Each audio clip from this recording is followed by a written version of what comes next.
பேரலை நேயர்களுக்கு வணக்கம். இன்று நம்மோடு பேசுவதற்காக மூத்த பத்திரிகையாளர் திரு பிரியன் அவர்கள் இணைந்திருக்கிறார். அவரோடு பேசலாம். சார் வணக்கம் சார். வணக்கம் சார். அதான் சார், இப்போது மதிமுக பிரச்சனை பற்றி பேசுகிறோம். அதே சமயம் பார்க்கும்போது திமுக கூட்டணியை பொறுத்த வரைக்கும் அது கூட்டணி ஸ்ட்ராங்காக தான் இருக்குதா இல்லை பிரச்சனைக்குரியதாக இருக்குதான்னு சொல்லி தொடர்ந்து கேள்வி எழுப்பப்பட்டுட்டே இருக்குது. என்னதான் விசிகா வந்துட்டு பிரச்சனை கொடுத்தாலும் அவங்க வந்துட்டு கட்சி கூட்டணி தான் இருப்புன்னு சொல்லி உறுதி கொடுக்குறாங்க. சிபிஎம் அப்படி தான் சொல்கிறாங்க. அப்படி இருக்கும்போது தொடர்ந்து சந்தேகம் எழுப்பப்பட்டுட்டே இருக்குது. இந்த விஷயத்தை எப்படி புரிஞ்சுக்கிறீங்க? இப்போது அதிமுக கூட வந்துட்டு விசிகா சிபிஎம் போகிறதுக்கான வாய்ப்பு இருக்குதுன்னு ஒரு பக்கம் பேசுகிறாங்க. பாஜக கழட்டி விட்டுட்டு வந்து கூட்டணி வைக்கலாம் அப்படின்னு பேசப்படுது. இந்த விஷயத்தில் எப்படி பார்க்குறீங்க? இல்லை, முதல்ல அதிமுக பாஜகவை கைட்டி விடும் அப்படின்ற எண்ணம் பொதுவாகவே இருக்குது. ஆனால் பாஜக அந்த அளவுக்கு அதிமுக அலோவ் பண்ணுமா தெரியல. இப்போ எடப்பாடி அவர்கள் பேசுவதை பார்த்தால் கிட்டத்தட்ட இந்துத்துவ அஜெண்டாவை கையில் அவர் எடுத்துட்டார். ஸோ அவருக்கு மைனாரிட்டி ஓட்டு கிடைக்காத ஒரு தீர்மானம் பண்ணிட்டார். இந்துத்துவ அஜெண்டாவை கையில் எடுத்து ஹெச்ஆர்என்சி ஃபண்ட்ஸ் எல்லாம் எடுத்து காலேஜ் நடத்துகிறாங்கன்னு அந்த மாதிரி போயிட்டார். இந்துத்துவ பிரச்சாரத்தை ஆரம்பிச்சிட்டார். அதனால் இனிமேல் அவர் பாஜக விட்டு வருவாரா? ஒரு பக்கத்தில் விஜய் கதவை க்ளோஸ் பண்ணிட்டார். அவரும் நான் தான் முதல்வர் கேண்டிடேட்டு, என் தலைமையிலாம் கூட்டணின்ட்டார். அதில் ஒரு மேஜர் ஷிஃப்ட் வருமா? ஒருவேளை எலெக்ஷன் நெருக்கத்தில் 4 முனை போட்டியில் திமுகவுக்கான வாய்ப்புகள் ரொம்ப அதிகமாக இருக்குது. அதனால் நம்ம ஒன்று சேர்ந்தால் தான் திமுகவை வீழ்த்த முடியும்னு நினச்சி அதிமுக ஒருவேளை பாஜக விட்டு விலகி தாவேக்கால சேருமானா அதற்கான இந்த மாதிரியான தடாலடியான ஒரு மாற்றங்கள்லாம் அரசியலில் வருமானா வராதுன்னு கண்டிப்பாக சொல்ல முடியாது. வரத்துக்கான வாய்ப்பு உருவானால் அது அரசியலில் தேவைகள் தான் நெருக்கடிகள் தான் முடிவை தீர்மானிக்கும் ஆக்சுவலாக. அப்போது திமுகவை தோற்கடிக்க முடியாது. 4 முனை போட்டியில் திமுக ஸ்ட்ராங்காக வந்திருக்கு. அந்த கூட்டணியிலேருந்து யாருமே பிரிஞ்சு வர மாட்டேன்றாங்க. அந்த கூட்டணியும் கட்டுக்கோப்பாக அப்படியே இருக்குது அப்படின்ற போது அப்போது அதிமுக தாவேகா கூட்டணி வந்ததுன்னா அப்போது திமுக அணிலேருந்து யாராவது ஒருத்தர் 2 பேர் போனாங்க, இல்லை பாமக தேமுதிக மாதிரி ஆளுக்கு போனாங்க, இல்லை ஜான் பாண்டியன் புதிய தமிழகம் இந்த மாதிரி சேர்றாங்க, இவங்கெல்லாம் சேர்றாங்க வச்சுக்கோங்க, இப்போ வேறு சின்ன சின்ன கட்சிகள் சேர்றாங்க வச்சுக்கோங்க. அப்போ அது பலமாகறதுக்கான ஒரு வாய்ப்புகள் இருக்குது. ஆனால் இப்போது அடிப்படையில் பார்த்திங்கன்னா இன்றைக்கி இருக்கிற சூழலில் எடப்பாடி பழனிசாமி பேசுகிறார். நீங்கள் சொல்கிற மாதிரிலாம் அவர் பேசுகிறார். சிபிஎம்முக்கும் திமுகவுக்கும் பிரச்சனை இருக்குது, விடுதலை சிறுத்தைகளுக்கும் திமுகவுக்கும் பிரச்சனைகள் இருக்குது, எல்லா பிரச்சனைகள் இருக்குது. ஏன்னா எல்லாருமே இப்போ என்னென்னா இந்த கூட்டணி கட்சிகளுக்கு எல்லாருக்குமே என்னென்னா அதிகாரத்தில் பங்குன்றதில் ஒரு ஆசை வந்திருக்கு. அது நியாயமான ஆசை தான். நாங்கள் எத்தனை நாள் உங்களுக்கு குரல் கொடுத்துட்டுருக்குறது, எங்களுக்கு அதிகாரத்துலையும் பங்கு கொடுங்க அப்படின்னு அவங்க கேட்குறது. அது விடுதலை சிறுத்தைகள் ரொம்ப நாளாக கேட்டுட்ருக்காங்க. ஆனால் அதிகாரத்தில் பங்கு கொடுத்து ஒரு கூட்டணி கவர்மெண்ட் மாதிரி தனியாக கூட்டணிக்கு தலைமை தாங்கிற கட்சி தனியாக மெஜாரிட்டி அதுக்கப்புறமும் பங்கு கொடுக்கணுமா, இல்லை அது தனியாக மெஜாரிட்டி வராத போது பங்கு கொடுக்கணுமான்னு இன்னொரு கேள்வியும் வருது. தனியாக மெஜாரிட்டி வந்த பிறகும் எங்களுக்கு ஒரு பங்கு கொடுக்கணும்னு கேட்குற அந்த லெவலுக்கு போன மாதிரி தெரியல. மெஜாரிட்டி வரலைன்னா ஒரு கூட்டணி அரசாங்கம் அப்படின்ற ஐடியாவில் தான் இவங்க இருக்காங்கன்னு நினைக்கிறேன். ஆக்சுவலாக கூட்டணி கட்சிகள்லாம் மெஜாரிட்டி வந்தாலும் பரவாயில்ல, எங்களுக்கு ஒரு வாய்ப்பு கொடுக்கணும், நீங்கள் அமைச்சரவையில் அதிகாரத்தில் பங்கு கொடுக்கணுன்ற அந்த கோஷம் இன்னும் வந்த மாதிரி தெரியல. ஒருவேளை கூட்டணிக்கு தலைமை தாங்கிற கட்சி மெஜாரிட்டிக்கு ஷார்ட் ஆச்சுன்னா, கொஞ்சம் குறைஞ்சதுன்னா, அப்போது கூட இருந்த கட்சிகள் வின் பண்ண கட்சிகளோட உதவியோடு அரசு அமைக்கும் போது இவங்களுக்கெல்லாம் ஒரு அமைச்சர்கள் பதவி கிடைக்கிறதுக்கான அதிகாரத்தில் பங்கு கொடுக்கறதுக்கான ஒரு வாய்ப்புகள் கிடைக்கும். ஆனால் இன்றைக்கி இருக்கிற சூழலில் பார்த்திங்கன்னா அந்த மாதிரியான ஒரு கூட்டணி கவர்மெண்ட்டுன்னு சொல்லி நீங்கள் ஓட்டு கேட்க முடியுமான்னா அதுக்கான வாய்ப்புகள் தமிழ்நாட்டு மக்கள் அந்தளவுக்கு ஓட்டு போடுவாங்களா கூட்டணிக்குன்றது ஒரு கேள்விக்குறியான விஷயம். அது கூட்டணி கவர்மெண்ட்னாலே ஒரு குழப்பத்துக்கு வழிவகுக்கும். ஒருத்தன் இப்படி சொல்லுவான், ஒருத்தன் அப்படி சொல்லுவான், இது நீடிக்குமா, 5 வருடம் நீடிக்குமா அப்படின்ற ஒரு இதெல்லாம் ஒரு கேள்விக்குறிகள்லாம் அதில் இருக்கிறத நம்ம பார்க்குறோம். அதனால் கூட்டணிக்கு தலைமை தாங்கிற கட்சி போட்டி போடும்போதே அது 150 160 இடங்களில் போட்டி போட்டுதுன்னா அது ஒரு மெஜாரிட்டியை குறி வச்சு தான் வேலை செய்யுதுன்னு நம்ம புரிஞ்சுக்கலாம். அப்போ அதுக்கு ஏற்றபடி இடங்களை மற்றதுக்கு பங்கு போட்டு கொடுக்கணும். ஆனால் இந்த கூட்டணி கட்சிகள் இடத்த அதிகமாக வாங்குறதுல வெற்றி பெற்றாங்க வச்சுக்கோங்க, தலைமை தாங்கிற கட்சி குறைவான இடத்துல போட்டி போடுது வச்சுக்கோங்க, அப்போ அது மெஜாரிட்டி பெறுவதற்கான வாய்ப்பு குறைஞ்சு இயல்பாகவே அது கூட்டணி கவர்மெண்ட்டை நோக்கி போகிறதுக்கான ஒரு வாய்ப்பு இருக்கிறத பார்க்குறோம் நம்ம. அப்போது எப்படி இந்த சீட்டு பங்களிப்பு இருக்கு இல்லையா, அது ரொம்ப முக்கியம். இப்போ அதிகமாக கேட்குறாங்கல்ல, இது அதிகமாக கொடுத்துட்டாங்கன்னா தலைமை தாங்கிற கட்சிக்கு நம்பர்ஸ் குறையும். அது நம்பர்ஸ் குறையும் போது மெஜாரிட்டி வாங்குறது குறையும், மெஜாரிட்டி கிடைக்கிறது கஷ்டமாக இருக்கும் கொஞ்சம். அதனால் திமுக அதை எப்படி டீல் பண்ணுறதுன்றது முக்கியமான கேள்வி. ஆக்சுவலாக இவங்க என்ன பண்ணுறாங்க, அதிகமாக கேட்குறதுன்றது நோக்கம் என்னென்னா அதிகமாக கேட்டு அவங்கள குறைக்கணும், தலைமை தாங்கிற கட்சியோட எண்ணிக்கையை குறைச்சி அவனை கூட்டணிக்கான ஒரு இடத்துக்கு அவனை புஷ் பண்ணணும், அவனை தள்ளி விடணும். அதுதான் அவங்க நோக்கமாக இருக்குது. ஆக்சுவலாக இந்த கேமில் ஸ்டாலினுக்கு சவால் தான். ஆக்சுவலாக இந்த கேம் 3 எலெக்ஷனை ஹேண்டில் பண்ணிட்டாரு. ஒரு assembly election 2 parliament election handle பண்ணிட்டாரு. அவங்களுக்கு அந்த அதிகார பசி வந்தாச்சு. இப்போது எப்படியாவது இடம் பெற முடியுமான்னு ஒரு எண்ணம். அது நியாயமான எண்ணம் தானேன்னு சொல்லுவாங்க. ஆமாங்க, நீங்கள் நியாயமான எண்ணம் தான், நம்ம ஒத்துக்கிறோம். ஆனால் அதை மக்கள் ஏற்றுப்பாங்களா அப்படின்றது இன்னொரு கேள்விக்குறியான விஷயம். கூட்டணி கவர்மெண்ட்டு சொல்லி ஓட்டு கேட்டால் மக்கள் ஒத்துப்பாங்களே தெரியாது. இயல்பாகவே ஒரு கூட்டணி கவர்மெண்ட் வருது வச்சுக்கோங்க, கூட்டணிக்கு தலைமை தாங்குகிற கட்சி குறைவான இடத்துல போட்டி போட்டு குறைவான இடத்துல வின் பண்ணி வேறு வழி இல்லாத கூட்டணி கவர்மெண்ட் வருதுன்னா வேறு வழி இல்லை. முதல்லையே கூட்டணி கவர்மெண்ட் சொல்லி ஓட்டு கேட்டால் மக்கள் வந்து ரிஜெக்ட் பண்ணுறதுக்கான வாய்ப்புகள் இருக்குது. ஸோ இந்த கூட்டணி கட்சிகளை பொறுத்த மட்டும் திமுகவுடைய வெற்றி வந்து உறுதியாக இருக்குது. 4 முனை போட்டியில் இன்றைக்கி இருக்கிற சூழலில் வெற்றி உறுதியாக இருக்குது. அதனால் இவங்களுக்கு என்னென்னா இந்த சூழல் தடாலடியாக மாறாத வரையும் திமுக அணியில் அவங்க கண்டினியூ பண்ணுறது உண்டு, கண்டினியூ பண்ணுவாங்க. இடங்களையோ வந்து கேட்பாங்க. ஸ்டாலின் வந்து 8 இடம் கேட்டால் 6 இடம் கொடுப்பாரு, இல்லை 10 இடம் கேட்டால் 8 இடம் கொடுப்பாரு. இவங்க வின்னபிலிட்டியை பொறுத்து தான் கொடுப்பார். நீங்கள் சிபிஐ சிபிஎம்லாம் 6 இடம் கேட்டு 2 இடத்துல வின் பண்ணாங்க, சிறுத்தைகள் 6 இடம் கேட்டு 4 இடத்துல வின் பண்ணாங்க, மதிமுக 6 இடத்துல போட்டி போட்டு 4 இடத்துல வின் பண்ணினாங்க. அது உதயசூரியன் சின்னம், அது அவங்க இந்த வாட்டி தனிச்சின்னத்தில் போட்டி போடுறதுக்கு கேட்பாங்க. அது மாதிரி இருக்கும்போது ஸோ நம்பர்ஸ் அதிகமாக கேட்குறதோட ஒரு இன்னொரு நோக்கம் என்னென்னா தலைமை தாங்குகிற கட்சியோட எண்ணிக்கையை குறைக்கணும், போட்டி போடுற எண்ணிக்கையை குறைக்கணும், இவங்களுக்கு அதிகமாக வரணும். வெற்றி வந்து உறுதி அப்படின்றது இவங்களுக்கு தெரிஞ்சதுனால இந்த கூட்டணியில் அடித்து பிடிச்சி கொஞ்சம் நிறைய இடத்த வாங்கிடணும். அதுதான் அந்த நோக்கத்தில் தான் சிபிஎம் போன்றவர்கள்லாம் வேலை செய்கிறாங்க. ஆனால் அதுக்குன்னு மக்கள் பிரச்சனைகளில் வந்து குரல் கொடுக்கும்போது அதை வந்து இடத்தோட லிங்க் பண்ணி அது ஒரு மிரட்டுற பாணியில் தான் இந்த விஷயங்கள்லாம் ஏன் பேசுகிறாங்கன்னா, அதிகமான சீட் வாங்கணும் இல்லையா, நாங்கள் கூட்டணி விட்டு வெளில போய்டுவோம்னு ஒரு பயமுறுத்தல் பண்ணுறாங்க அப்படின்னு நம்ம பொத்தாம்பொதுவாக நம்ம சொல்கிறதுல வந்து சரியில்லை. உண்மையிலேயே மக்கள் பிரச்சனைக்கு சிபிஎம்லாம் குரல் கொடுக்க தான் செய்கிறாங்க. விடுதலை சிறுத்தைகளும், ஆனால் விடுதலை சிறுத்தைகள் திருமாவளவன் சமீப காலத்தில் கொஞ்சம் சங்கடமாலாம் பேசுகிறார். அதிமுகவுடைய பயணத்துக்கு வாழ்த்தெல்லாம் தெரிவிக்கிறார்.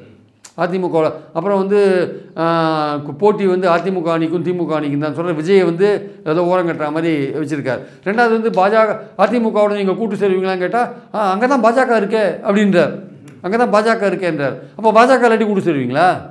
நீங்கள் உங்கள் பதில் என்னவாக இருக்க முடியும்? ஏன் இந்த கேள்விக்கான அவசியமே இல்லை. நாங்கள் திமுக அணியில் இருக்கோம், திமுக அணி வெற்றி அடையும், எங்களுக்குள்ள கருத்து வேறுபாடு இருந்தால் கூட நாங்கள் வந்து பாஜக எதிர்த்து கூட்டணி அமைச்சிருக்கோம் அப்படின்னு சொல்லிவிட்டு நீங்கள் அதிமுகவும் பாஜகவும் ஒன்றா இருக்கும்போது அதை தோற்கடிக்க வேண்டியதான் எங்கள் லட்சியம்னு நீங்கள் அப்படி தான் ஒரு இயல்பான பதிலாக இருக்க முடியும். அதிமுகவோட சேருவீங்கன்னா இல்லைங்க அங்கே தான் பாஜக இருக்குது அப்படின்னா என்ன அர்த்தம்? அதுக்கப்புறம் 15 நிமிஷம் பேசினாராம் அவர். இதை சொல்லிவிட்டு 15 நிமிஷம் பேசினாராம். அந்த 15 நிமிஷம் பேச்சை புரிஞ்சுனா தான் நீங்கள் இதுக்கான அர்த்தத்தை புரிஞ்சிக்க முடியுமா?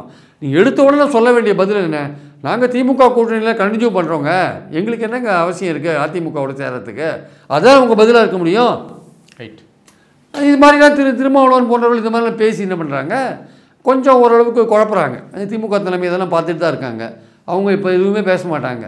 அந்த பேச்சுவார்த்தை வருது இல்லையா எலெக்ஷன் போது, அப்போ தான் அவங்க கேமை அவங்க ஆரம்பிப்பாங்க ஆக்சுவலாக.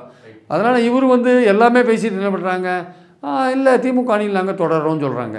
ஸோ இன்றைக்கி இருக்கிற சூழலில் 4 முனை போட்டி வந்து வச்சுக்கோங்க, திமுகவுக்கான வாய்ப்புகள் தான் அதிகமாக இருக்குது. காரணம் வந்து இந்த கூட்டணி கட்சிகள் ஏதாவது இருந்தாலும் அதோட தான் கண்டினியூ பண்ணுவாங்கன்றது இன்றைக்கி இருக்கிற நிலைமையாக இருக்குது ஆக்சுவலாக. இந்த சீட் எண்ணிக்கையை பொறுத்த வரைக்கும் சார், இப்போது ஒரு சீட் எண்ணிக்கையை வந்துட்டு கணக்கு பண்ணுறாங்கன்னா அங்கே வந்துட்டு சில நிர்வாகிகள் நமக்கு சீட்டு கிடைக்கும் எதிர்பார்ப்பாங்க. இப்போ சீட் எண்ணிக்கை கம்மியாயிருச்சு, அதே சீட்டு தான் கொடுக்குறாங்க அப்படின்னும் போது அந்த நிர்வாகிகள்கிட்ட ஒரு சுணக்கம் ஏற்படுறதுக்கு வாய்ப்பு இருக்கு இல்லையா? அது வந்து களத்தில் திமுக கூட சேர்ந்து வேலை பார்க்கணும், அதில் வந்துட்டு ஒரு சுணக்கம் ஏற்படுறதுக்கு வாய்ப்பு இருக்காதா? அவங்க கொடுக்குற சீட்டில் இவங்க முக்கியமான நிர்வாகிகளுக்கு கொடுக்கணும் சார். மதிமுகவுக்கோ சிபிஎம்முக்கோ இல்லை விடுதலை சிறுத்தைகளுக்கோ சீட்டு கொடுக்கும்போது அவங்க 6 சீட்டோ 8 சீட்டோ இல்லை 4 சீட்டோ ஏதோ கொடுக்குறாங்கன்னு வச்சுக்கோங்க. அந்த சீட்டில் அவங்க கட்சியை சேர்ந்த முக்கியமானவங்களை அக்காமடேட் பண்ணுறதுன்றது அந்த கட்சி தலைவருடைய பொறுப்பு. அது வந்து நீங்கள் வந்து இல்லைங்க எங்ககிட்ட எவ்வளோ பேர் இருக்காங்க, அந்த ஊரில் ஒருத்தர் இருக்காருங்க, அவருக்கு நாங்கள் அவர் எலெக்ஷனில் நிறுத்தி ஆனுங்க, அந்த தொகுதியை எனக்கு கொடுத்தே ஆனுங்க, இந்த ஊரில் ஒருத்தர் இருக்காருங்க அவருக்கு நாங்கள் கொடுத்தே ஆனுங்கன்னா அது மாதிரி தமிழ்நாட்டில் 38 டிஸ்ட்ரிக்டில் 38 ஊரில் 38 பேர் இருப்பாங்க. உங்களுக்கு தலைவர் தாண்டி நிர்வாகிகள் தனிப்பட்ட முறை நிர்வாகிகள் நிறைய பேர் இருப்பாங்க, எல்லா டிஸ்ட்ரிக்ட்லையும் இருப்பாங்கல்ல. இப்போ திருமாவளவனுக்கு வந்து கரூரில் ஒருத்தருக்கு கொடுத்தே ஆணுன்னு இருக்கும், அப்புறம் கோயம்புத்தூரில் ஒருத்தருக்கு கொடுத்தே ஆணுன்னு இருக்கும், சிவகங்கையில் ஒருத்தருக்கு கொடுத்தே ஆணுன்னு இருக்கும். அவங்களாம் எங்கள் கட்சிக்கு பாடுபட்டுருக்காங்க ரொம்ப வருஷமாக அப்படின்னு சொல்லிட்டு அவர் 10 சொல்கிறாரு வச்சுக்கோங்களேன். 10ஐயும் வந்து அவங்க திமுக கொடுப்பாங்கன்னு சொல்ல முடியாது. அங்கே சிவகங்கையிலே திமுகவில் ஒருத்தர் இருப்பார், அவர் வந்து அதை எதிர்பார்த்து வேலை செஞ்சுட்ருப்பார். இல்லை கோயம்புத்தூரில் ஒருத்தர் இருப்பார், அவர் சிபிஎம் இருப்பார். இப்போ சிபிஎம் அந்த சீட்டுக்காக ஒர்க் பண்ணிகிட்டு இருப்பாங்க, கிடைக்கும்னு பார்த்துட்டு இருப்பாங்க. அதை வந்து விடுதலை சிறுத்தைகள் கேட்டால் அப்போ அதாவது திமுக தன்னிட்ட இருக்கிற சீட்டு தான் போட்டி போடுற சீட்டை கொடுக்கணும்னு இல்லை, சிபிஎம்மோ சிபிஐயோ இல்லை கூட்டணியில் இருக்கிற மற்ற கட்சிகளோ சில தொகுதிகளை குறி வச்சு வேலை செய்வாங்கல்ல, அந்த தொகுதிகளை அந்த கூட்டணி கட்சிகளை இன்னொரு கட்சி கேட்டால் அது அவங்களுக்குள்ளேயே பிரச்சனை வரும்ல. சார் நான் அந்த தொகுதி கேட்டிருக்கேன், நான் கோயம்புத்தூர், நான் வந்து விழுப்புரத்தை நான் கேட்டிருக்கேன் சார் அப்படின்னு இன்னொருத்தர் வந்து சொன்னால் இவர் கோவம் வராதா? கூட்டணிக்கு புதுசுல இல்லை, எத்தனை தேர்தல் சந்திச்சாங்க, பல தேர்தல் சந்திச்சு 3 தேர்தலை பார்த்துட்டாங்க, ஸ்டாலினே 3 தேர்தலை பார்த்துட்டார். ஸோ இது வந்து ஒரு கட்சி கூட்டணி கட்சிகளுக்குள்ளேயே குழப்பம் வர விஷயமும் நிறைய இருக்குது. கூட்டணி கட்சிக்கும் கூட்டணிக்கு தலைமை தாங்குற கட்சிக்கும் பிரச்சனை வரதுக்கு வாய்ப்பு இருக்குது. ஏன்னா இதில் நம்பர்ஸும் முக்கியம், தொகுதியும் முக்கியம். ஸோ ரெண்டுத்தையும் நீங்கள் டேலி இது பேலன்ஸை வந்து ஸ்ட்ரைக் பண்ணணும். சரியான ஒரு பாயிண்டில் வந்து நீங்கள் அக்ரிமெண்ட்டை போட வேண்டிய அவசியம் இருக்குது. அதனால் கூட்டணி கட்சிகளுடைய ஆசையும் நம்ம வந்து இது வந்து ரொம்ப அதிகப்படியான ஆசைன்னு நம்ம சொல்ல முடியாது. அவங்க ஒரு கணக்கில் கேள்வி தொகுதியில் கேட்பாங்க. திமுகவுக்கு கூட்டணிக்கு தலைமை வைக்கிற கட்சி அவங்க ஒரு ஃபார்முலா வச்சுட்டு ஒரு மாவட்டத்தில் நான் இத்தனை தொகுதியில் நாங்கள் போட்டி போடுவோம், மீதி தொகுதியை நாங்கள் கூட்டணி கட்சிகளுக்கு வச்சுருக்கோம் அப்படின்னு சொல்லி அவங்க பிரித்து கொடுத்தாலும் கொடுக்கலாம், சொல்ல முடியாது. இல்லை உங்களுக்கு இந்த ஏரியாவில் செல்வாக்கே கிடையாது, நீங்கள் இங்கே போட்டி போடுறதுல அர்த்தமே கிடையாது, நீங்கள் தோற்றீங்கன்னா அது வந்து கூட்டணியோட தோல்வியாக முடியாது, அது அப்புறம் எங்களுக்கு பிரச்சனையாக வந்துடும், ஆனால் உங்களுக்கு இந்த இடத்துல கொடுக்க முடியாது, நீங்கள் அந்த இடத்துல வாங்கிக்கோங்க. இப்போது போன வாட்டி வந்து அண்ணாமலை கோயம்புத்தூரில் போட்டி போட்டார். அண்ணாமலை போட்டி போடும்போது ஃபைட் ரொம்ப டஃப்பாக இருந்து சிபிஎம்முக்கு அங்கே சீட் கொடுக்கல, திமுக தான் போட்டி போட்டாங்க. அவங்க என்ன பண்ணாங்க, சிபிஎம்மை திண்டுக்கலுக்கு மாற்றி விட்டாங்க. இப்போ திண்டுக்கல்லில் ஈஸியாக வின் பண்ணாங்க. எத்தனை ஓட்டில் 5 லட்சம் ஓட்டில் வின் பண்ணாங்க. அப்போ சிபிஎம்முக்கு சுலபமாக ஒரு சீட் கிடச்சதில்ல. சாதாரணமாக நம்ம என்ன நினைப்போம், எங்கள் பக்கத்தில் இருக்கிற சிபிஎம் வெங்கடேசன் வெங்கடேசன் அங்கே நிற்கிறாரு, அவரும் சிபிஎம்மு, ஒட்டினா மாதிரி இருக்கிற திண்டுக்கல் அதுவும் சிபிஎம், எப்படிங்க ரெண்டும் பக்கத்து தொகுதியை கொடுத்தீங்க நீங்கள்? திமுக ஐபெரியசாமி அழறாரு, திமுக ஈஸியாக வின் பண்ணக்கூடிய ஒரு தொகுதி அது சிபிஎம்க்கு தார பார்த்துட்டோன்னே கோவம் வருது அவங்களுக்கு, லோக்கலில் இருக்கிற திண்டுக்கல் ஆளுங்களுக்கெல்லாம். எங்கள் பக்கத்தில் மதுரையும் கொடுத்துருக்கீங்க, திண்டுக்கலையும் கொடுத்துருக்கீங்க, வேறு ஏதாவது ஒரு ஏரியாவில் கொடுங்க. வேறு ஏரியா பார்த்தா கிடைக்கல, அங்கே கோயம்புத்தூர்னால் சிபிஎம்க்கு பிரச்சனை வரும். அப்போ திமுக தலைமை தாங்கிற கட்சி இதை அக்காமடேட் பண்ணுறாங்கல்ல. இந்த அக்காமடேட் பண்ணும்பொழுது இந்த மாதிரி தான் பண்ண வேண்டியிருக்கும். பல கட்சிகள் இந்த மாதிரி தான் அக்காமடேட் பண்ணியிருக்கும். அதை வந்து கூட்டணியில் இருக்கிற கட்சிகள் சரியாக புரிஞ்சுக்கணும். ஆக்சுவலாக அந்த விஷயத்தை புரிஞ்சுருந்தாங்கன்னா தகராறு பண்ண மாட்டாங்க. ரைட். இப்போது அதிமுக வந்துட்டு பாஜக கூட ஒன்றிணைறதை வந்துட்டு அங்கே வெளிப்படுத்துறாருன்னு சொல்கிறீங்க. ஸ்டாலின் அதான் சொல்கிறாரு, பாஜக காலம் கூட இப்படி பேசுனது கிடையாது, ஆனால் அறநிலையத்துறை பற்றி பழனிசாமி அவர்கள் இப்படி பேசுகிறாரு, கொடுத்த காசுக்கு மேலே கூறாரு, பாஜகவுடைய டப்பிங் வாய்ஸாக பேசிட்டு இருந்தவர் இப்போ ஒரிஜினல் வாய்ஸாகவே பேச ஆரம்பிச்சிட்டாரு அப்படின்னு சொல்லி தெரிவிக்கிறாரு. அதான் சார், எஸ்ஆர்என்சி ஃபண்ட்ஸ் எடுத்து ஸ்கூல் நடத்துறீங்களே அப்படின்னு கேட்குறாரு. இப்போ அதுக்கு என்னென்னோ சமாதானம் சொல்லிட்டு இருக்காரு. நான் அப்படி அதுக்கு சொன்னேன், இதுக்கு உயர்கல்வித்துறையோட பட்ஜெட்டு அங்கே வருஷம் அங்கே வைக்கிறாங்க, எவ்வளோ அலாட் பண்ணாங்க, எவ்வளோ செலவு பண்ணாங்க, எவ்வளோ காலேஜ் திறந்தாங்கன்னு எல்லாம் அதில் வருது. உங்கள் கேள்வியில் அங்கே கேட்க வேண்டியது தானே? எஸ்ஆர்என்சி சார்பில் காலேஜ் ஆரம்பித்த போது கேள்வி கேட்கல, நீங்கள் இப்போ ஏன் கேள்வி கேட்குறீங்க எலெக்ஷன் சமயத்தில்? இல்லை, பிரச்சாரத்தின் போது தானே எல்லா பிரச்சனையும் வெளியே சொல்லுங்கள். அதாங்க, நீங்கள் அசம்பிளியில் என்ன பண்ணீங்க, நீங்கள் எதிர்கட்சி தலைவர் தானே. மயிலை கவாலீஸ்வரர் பேரில் வந்து கட்சி காலேஜ் ஆரம்பித்த போது 21 காலேஜ் ஆரம்பித்த போது ஏன் வாய முடிந்தீங்க? ஏன் எதுவுமே பேசவே இல்லை? கோவில் துட்டை வச்சு ஆரம்பிக்காதீங்கன்னு சொல்ல வேண்டியது தானே? ஏன்னா நீங்கள் சொல்ல முடியாது, உங்கள் எம்ஜிஆரே ஆரம்பிச்சிருக்காரு, பக்தவச்சலமே ஆரம்பிச்சிருக்காரு, நீங்களே ஒரு கட்டடத்தை திறந்து வச்சுருக்கீங்களே, அப்புறம் எப்படி சொல்லுவீங்க? இன்றைக்கி நீங்கள் உங்களுக்கு மைனாரிட்டி ஓட்டு கிடைக்காதுன்னொன்னே இந்துத்துவ ஓட்டை கன்சாலிடேட் பண்ணுறதுக்கு இந்து இயக்கங்களோட அஜெண்டாவை நீங்கள் கையில் எடுத்திருக்கீங்க. அதாவது கோவிலோட நிர்வாகத்தை வந்து அரசு பிடியிலேருந்து மீட்கணும், கோவில்களை வந்து இந்துக்களே நிர்வகிக்கணுன்ற மாதிரியான ஒரு விஷயத்தை அவங்க வச்சுருக்காங்க. அதில் நீங்கள் வந்து இந்த மாதிரி கேள்வி எழுப்புறதன் மூலமாக அவங்க அஜெண்டாவுக்கு நீங்கள் ஊதுகுழலாக மாறிட்டீங்க. அதனால் அன்றைக்கி பார்த்து ஸ்டாலின் சொன்னார், கோட்சே கூட்டத்துக்கு பின்னாடி போகாதீங்கன்னாரு. கோட்சே கூட்டம்னா யாருன்னா பாஜக பின்னாடி போகாதீங்கன்னு அவர் சொல்கிறார். யார்? ஸ்டாலின் சொல்கிறார். ஆனால் இதே சமயம் வந்து இந்த இப்போ இருக்கிற அதிமுக அந்த எடப்பாடியெல்லாம் ஒன்று புரிஞ்சுக்கணும் முதல்ல. அதாவது வந்து எம்ஜிஆர் வந்து ஆர்எஸ்எஸை பற்றி என்ன பார்வை வச்சுருந்தாருன்னு முதல்ல இவருக்கு தெரியணும். முதல்ல அது தெரியாது இருக்கார். கோட்ஸே பிறக்காமல் இருந்தாலும் ஒரு கேள்வியை கேட்டாங்க எம்ஜிஆர்கிட்ட. அதுக்கு என்ன தெரியுமா சொன்னார்? ஆர்எஸ்எஸ் மற்றும் அதன் வாரிசான ஜனசங்கம், இந்த பிஜேபி தான் ஜனசங்கம், ஆர்எஸ்எஸ் மற்றும் அதன் வாரிசான ஜனசங்கம் போன்ற அமைப்புகள் வைத்திருந்த வன்முறை கொள்கைகள் வெளியே தெரியாமல் போயிருக்கும். அப்போனா என்ன அர்த்தம்? ஆர்எஸ்எஸ் ஜனசங்கம் எல்லாமே வன்முறை கையில் வச்சிருக்கிற கூட்டங்கள், வன்முறையை கையாளுற கூட்டங்கள்னு எம்ஜிஆருடைய டயலாக் சார். அது எம்ஜிஆருடைய பதில். இதை புரிஞ்சிக்காமல் கோட்ஸே கூட்டத்துக்கு பின்னாடி போயின்னு இருக்காரு யார்? எடப்பாடி. ஸோ அதனால தான் அவர் அன்றைக்கி அப்படி சொன்னார். அவர் எம்ஜிஆர் வந்து இது மாதிரி சொல்லியிருக்கார் 76 ஒரு இன்டர்வியூவில்.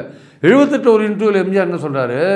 ஆர்எஸ்எஸ் உடைய பயிற்சி முறையை பற்றி சொல்லுங்கன்றதுக்கு, ஆர்எஸ்எஸ் உடைய பயிற்சி முறை யாராலும் ஏற்றுக்கொள்ள முடியாது அப்படின்னு அவர் சொல்கிறார். யாராலும் ஏற்றுக்கொள்ள முடியாதுன்னு சொல்கிறார் சார் இந்த பயிற்சி முறையை. இப்படி ஒரு அதிமுக இருக்கும்போது சார், அதுக்கடுத்து வந்து ஜெயலலிதா வந்துட்டு கரசேவைக்கு ஆள் அனுப்புறதாகட்டும், ராமர் கோயில் வந்துட்டு அயோத்தியில் கட்டாமல் எங்கே கட்டுறது அப்படின்னு சொல்லி கேட்டதாகட்டும், இந்த மாதிரி விஷயத்தெல்லாம் நடந்திருக்குல்ல. அப்போ அங்கேருந்து ஒரு ஷிஃப்ட் நடக்குது. அதுக்கப்புறம் அவர் வந்துட்டு கொஞ்சம் கரெக்ஷன் பண்ணிக்கிறாரு, மோடியா லேடியான்னு கேட்குறது, பாஜக எதிராக நிறுத்திக்கிற விஷயத்தை தான் பார்க்குறாரு. அப்படி இருக்கும்போது இப்போது அதை தாண்டி இப்போ எடப்பாடின்னு ஒன்று வரும்போது அவர் எந்த வழியில் பேசாரு நினைக்கிறீங்க? ஜெயலலிதாவோட தொடர்ச்சியாக பேசாரு நினைக்கிறீங்களா, இல்லை இது இவரோட ஒரு பார்ட்னர் எடுத்துக்கலாமா? ஜெயலலிதாவே கொஞ்சம் ப்ரோ இந்துத்துவம் மாறிட்டாங்க. அவங்க ரொம்ப ஆரம்ப கட்டத்தில் ஒரு மாதிரி மதச்சார்பு இல்லாத ஒரு மத நல்லிணக்கத்தோடு தான் அவங்க இருந்தாங்க. அப்படி தான் இருந்தாங்க. 91க்கு முன்னாடிலாம் அவங்க பார்ட்டியில் இருந்த போதெல்லாம் அவங்க பேச்சுக்கள்லாம் கிட்டத்தட்ட அப்படி தான் இருந்தது. அவங்க 84க்கு அப்புறம் வரும்போது பார்ட்டியில் வந்த பிறகு கிட்டத்தட்ட அவங்க வந்து 91 ஆட்சிக்கு வர வரையும் பார்த்திங்கன்னா அவங்க பேச்சு அப்படி தான் இருந்தது.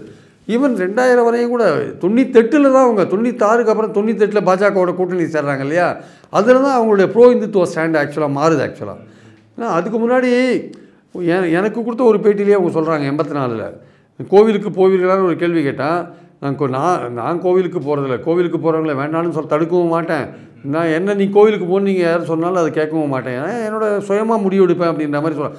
வாழு வாழ விடு, இதுதான் என்னுடைய கொள்கை அப்படின்றாங்க. வாழு வாழ விடு, லிவ் அண்ட் லெட் லிவ் அப்படின்னு, அதுதான் என்னுடைய பாலிசி. நான் கோவிலுக்கு போகிறவங்கள யாரும் இங்கே போகக்கூடாதுன்னு தடுக்கிறதும் என் வேலையில், என்னை வந்து நீ கோவிலுக்கு போய் தான் ஆணுன்னு சொன்னால் அதையும் நான் விரும்ப மாட்டேன், நான் வந்து வாழு வாழ விடுன்ற கொள்கையில் வந்து உறுதியாக இருக்கேன்ற மாதிரி சொல்கிறாங்க. கிட்டத்தட்ட ஒரு கடவுள் நம்பிக்கை இருக்கிற மாதிரியும் சொல்ல முடியாது, இல்லாத மாதிரியும் சொல்ல முடியாது, அந்த மாதிரியான ஒரு பதில் தான் சொல்கிறாங்க. ஆனால் 98ல் பிஜேபியோடு அவங்க சேர்ந்த பிறகு அவங்களுடைய இது வந்து மாறி போச்சு, பார்வை ப்ரோ இந்துத்துவாக மாறிட்டாங்க. அது 2001 ஆட்சிக்கு வந்தவர் பார்த்திங்கன்னா இந்த மதமாற்ற தடை சட்டம், ஆடு கோழி பலி தடை, அதெல்லாம் பலி போடக்கூடாதுன்னு போன்ற விஷயங்கள்லாம் எல்லாமே இந்துத்துவாவுடைய பாலிசி தான் எல்லாமே. அப்புறம் 2004 எலெக்ஷனில் தோற்ற பிறகு தான் அவங்க மாறுறாங்க. அதுக்கப்புறம் குருவாயூர் கோயிலுக்கு யானையெல்லாம் கொடுக்குறாங்க, அதெல்லாம் பண்ணுறாங்க. கிட்டத்தட்ட வந்து ஒரு சாஃப்ட் இந்துத்துவம் மாறிட்டாங்க. அந்த ஓட்டை அவங்க வாங்கினாங்க ஆக்சுவலாக. அதனால தான் பிஜேபி இங்கே வளர முடியல. ஜெயலலிதா இருக்கிற பிஜேபி ஏன் வளர முடியலன்னா அந்த சாஃப்ட் ஓட்டெல்லாம் இவங்க தள்ளிட்டு போயிட்டாங்க, இந்துத்துவ ஓட்டை இவங்க தள்ளிட்டு போயிட்டாங்க. அவங்க இறந்து போன பிறகு அந்த ஓட்டு பிஜேபிக்கு ஷிஃப்ட் ஆகிடுது. அந்த ஓட்டு பிஜேபிக்கில் தான் இருக்குது, ஒரு 6-7% அங்கே தான் இருக்குது வச்சுக்கோங்க. ஸோ இது எடப்பாடி வந்து கிட்டத்தட்ட அதே மாதிரி தான். இன்னும் எடப்பாடி வேறு ஒன்று பேசியிருக்காரு, ஸ்கூல் கூட இல்லாத இருக்கலாம் ஒரு ஊரில், ஆனால் கோவில் இருக்கணும், மக்களுக்கு பக்தி ரொம்ப முக்கியம்னு பேசுகிறார். அதாவது கல்வின்றது எவ்வளோ முக்கியம், கல்வி கண் திறக்கிறதுன்றது எவ்வளோ முக்கியம், ஒரு ஏழைக்கு கல்வி கொடுக்குறது எவ்வளோ முக்கியம், ஹெச்ஆர்என்சி காலேஜில் படிக்கிற பசங்கள்லாம் குறைந்த கட்டணத்தில் படிக்கிறாங்கன்றது முக்கியம், அவங்களுக்கு நல்ல பிளேஸ்மெண்ட் கிடைக்கிறது எவ்வளோ முக்கியம், அந்த மாதிரி வாய்ப்புகளை வந்து கோவிலோடைய உபரி நிதியில் அவங்க பண்ணுறாங்கன்றது முக்கியம். அதெல்லாம் புரிஞ்சுக்காமல் இந்த மாதிரியான ஒரு அஜெண்டாவை கையில் எடுக்கும்போது அவர் வந்து கிட்டத்தட்ட பார்த்திங்கன்னா வந்து இந்த மாதிரி தான் இந்துத்துவ கடலில் வந்து குதிச்சிட்டார் அவர் ஆக்சுவலாக. அதுதான் நமக்கு தோணுது ஆக்சுவலாக. இது அதிமுக நல்லதுன்னு நினைக்கிறீங்களா, இல்லை பாஜக நல்லதுன்னு நினைக்கிறீங்களா? அதிமுகவுக்கு இது நல்லதே கிடையாது. இது இந்த விஷயங்களை அதிமுகன்றது நான் சொல்கிற மாதிரி இப்போ எம்ஜிஆர் வந்து ஆர்எஸ்எஸை பற்றி என்ன பார்வை வச்சுருந்தான்னு அதிமுகவில் இருக்கவங்களுக்கு தெரிஞ்சாலே அவங்க கொஞ்சம் யோசிப்பாங்க ஆக்சுவலாக. அப்புறம் ஜெயலலிதா கொஞ்சம் மாறினா கூட எம்ஜிஆருடைய பாலிசி, எம்ஜிஆரே முகாமை கோவிலுக்கு போனார், ஆனால் அவரை பொறுத்த மட்டும் அவர் வந்து இந்த மத நல்லிணக்கம் போன்ற விஷயங்களில் தெளிவாக இருந்தார். அதில் வந்து எந்த விதமான கருத்து வேறுபாடுமே கிடையாது. மதச்சார்பற்ற கொள்கையை வந்து கையாண்டார். அவருக்கு தனிப்பட்ட ஒரு விருப்பு வெறுப்புகள் இருந்தது, பக்தியெலாம் இருந்ததுன்னு நம்ம மறுக்கிறதுக்கு இல்லை. ஸோ அதனால் வந்து இந்த எடப்பாடியோட இந்த நடவடிக்கைகள் அரசு இது அதிமுகவில் இருக்கிற பழைய மெம்பர்களுக்கெல்லாம் வந்து பிடிக்குமா பிடிக்காதான்றது ஒரு கேள்விக்குறியான விஷயந்தான். பாஜகவோட கூட்டணி சேர்ந்ததே அவங்களுக்கு வந்து ஒரு முற்றிலும் வந்து அதை ரசிக்கிறாங்களே தெரியல, அதை ஏற்றுக்கிறாங்களேன்னு தெரியல. அதுலேயே அவங்களுக்குள்ள ஒரு பிளவு இருக்கிறத நான் பார்க்குறேன் ஆக்சுவலாக. ரைட், நிர்வாகிகள் மத்தியில் ஓகே சார், ஏதோ ஒரு வகையில் ஏற்றுக்குவான்னு பார்க்கலாம். ஆனால் தொண்டர்கள் வந்து களத்தில் வேலை பார்க்கணும், அதை வந்துட்டு எடப்பாடி பழனிசாமி வந்துட்டு கன்வின்ஸ் பண்ணிடுவார்னு நினைக்கிறீங்களா அந்த சுற்றுப்பயணம் மூலமாக? சார் கட்சி ஒற்றுமையாக இல்லையே சார். முதல்ல சவுத்தில் நீங்கள் வந்து திமுகவை தோற்கடிக்க எதிர்கட்சிகள்லாம் எல்லா கட்சிகளும் ஒன்றிணைன்னு சொல்கிறாருல்ல, முதல்ல அதிமுக ஒன்றிணைங்க. மக்கள் பார்வையில் அதிமுக ஒன்றிணைந்தால் தான் வந்து மக்கள் வந்து அதை நம்புவாங்க, ஓட்டு போடுவாங்க. ஸோ நீங்கள் வந்து ஏதோ தினகரனும் ஓபிஎஸும் சசிகலாவும் தனிப்பட்ட நபர்னு நினைக்காதீங்க. நீங்கள் பலவீனமாக இருக்கீங்க. டெல்டாவில் போன 21 எலெக்ஷனில் 41 இடத்துல 4 இடம் தான் வாங்கியிருக்கீங்க. சவுத்தில் 58 இடத்துல 16 இடம் தான் வாங்கியிருக்கீங்க. மத்திய வட மாவட்டங்களில் 77 இடத்துல 11 இடம் தான் வாங்கியிருக்கீங்க. அப்புறம் நீங்கள் பார்லிமெண்ட் எலெக்ஷன்லையும் பெரிய வெற்றிலாம் ஒன்றும் பெறவே இல்லை. அப்படி இருக்கும்போது கோயம்புத்தூர் ஏரியாவில் 8 மாவட்டத்தில் மட்டும்தான் நீங்கள் 35 சீட்டு வாங்கினீங்க.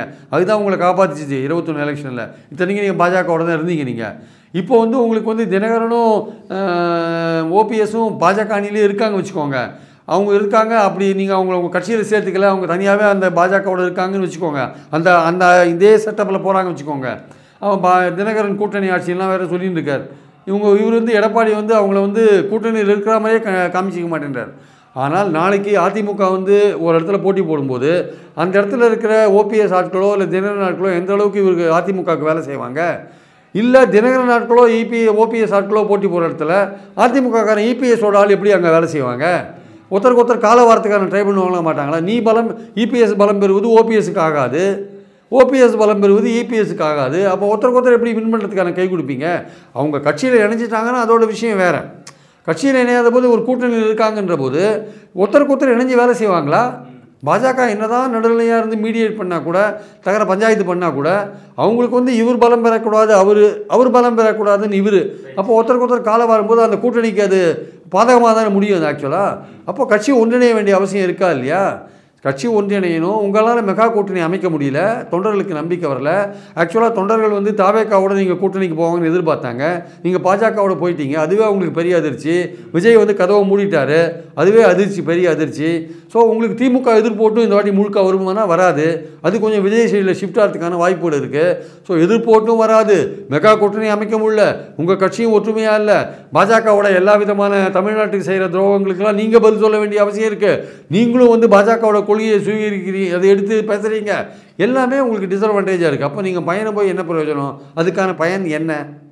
இதான் ஒரு கேள்வி. ஓகே, நிறைய முக்கியமான விஷயத்தை பண்ணிட்டீங்க சார். மிக்க நன்றி. தேங்க்யூ.